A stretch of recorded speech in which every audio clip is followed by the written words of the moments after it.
हमारी कविता में आपको दिमाग बिल्कुल नहीं लगाना, क्योंकि हमारे खुद इतना दिमाग नहीं कि हम कविता में लगाएं। हमारी कविता बिल्कुल तुरंत लगाओ, तुरंत आराम, बिल्कुल झंडोबा में एक बार तालियां बजाओ, मैं शुरू होने की कोशिश करता हूं। दूसरी जिम्मेदारी इन कवियों की होती है। सब अच्छे कवियों को विकास स्वप्न आर्य ने बुलाया है, हमको छोड़ करके, हम बहुत अच्छे कवि हैं। तीसरी जिम्मेदारी आप सबकी होती है, रोटेन परिवार की होती, क्योंकि आप सबने पैसा खर्चा किया होता। अगर एक की जिम्मेदारी कम हो तो कवि सम्मेलन जमने वाला नहीं। अभी हम बरेली की तरफ से पीलीभीत की तरफ आ रहे हैं अध्यक्ष जी, सड़क के किनारे किनारे हमने देखा एक आदमी गड्ढा खोद रहा था, दूसरा आदमी उसमें मिट्टी डाल रहा था, फिर अगर आदमी गड्ढा खोदे दूसरा मिट्टी डाले, हम रुक गए। हमने कहा भाई साहब कौन सा कार्यक्रम चल रहा? एक आदमी गड्ढा खोद रहा, दूसरा मिट्टी डाल रहा, मतलब कोई नहीं। उसने कहा तुम वो बौखल नहीं समझोगे, ये वन विभाग की तरफ से वृक्षारोपण का कार्यक्रम चल रहा।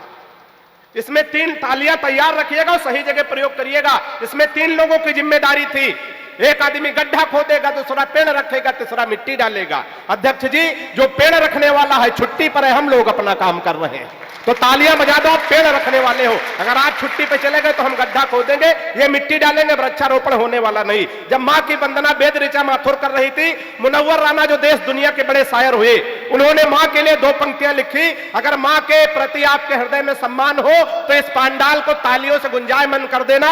उन्होंने 2 पंक्तियां लिखी कि किसी के हिस्से में मका आया, चेतन भाई, किसी के हिस्से में मका आया। थोड़ा सा तैयार रहिएगा कि जो ताली नहीं बजा सकते पड़ोसी के पीठ पे हाथ मार सकते हैं, पूरी छूट है।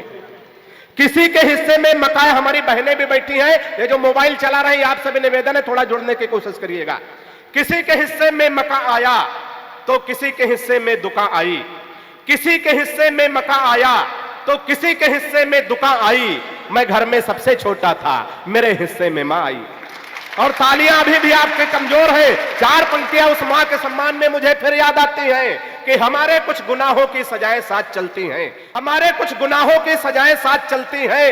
मैं अब तन्हा नहीं चलता, दवाएं साथ चलती हैं, और मुझे कुछ भी नहीं होगा, मेरी मां अब तक जिंदा है। मैं जब घर से निकलता हूं दुआएं साथ चलती हैं। जरा दोनों हाथ उठा के जोरदार तालियों से उस मां के सम्मान में इस कवि सम्मेलन का थोड़ा माहौल बनाइए। हम तो हास्य के कवि हैं, अगर किसी दूसरे का भी शेर कहे तो आधा श्रृंगार में आधा हास्य में चला जाता। अगर आपका मन हो तो एक बार तालियां बजाओ, 2-3 शेर हमें याद है तो हम भी झोंक दें।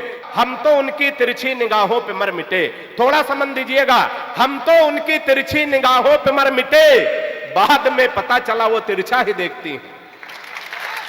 अभी भी आप जुड़ नहीं रहे, अगर और जुड़ने की कोशिश करें तो एक शेर बहुत बड़ा शेर मुझे याद है, मैं वो भी आपको सुना दूं कि हम तो उनकी जुल्फों में दिल लगाए बैठे थे। परविंदर भाई को देखिएगा और ये शेर सुनिएगा, हम तो उनकी जुल्फों में दिल लगाए बैठे थे, पास जाके देखा तो सरदार जी नहाए बैठे थे।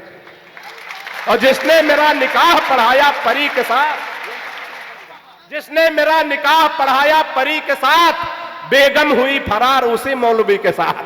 बेगम हो तालियां और बड़ी करिएगा, बेगम हुई फरार उसी मौलवी के साथ। मैंने भी 12 दांव हुआ मौलवी भी चित, मैं उसके भी के साथ, वो मेरी भी के साथ।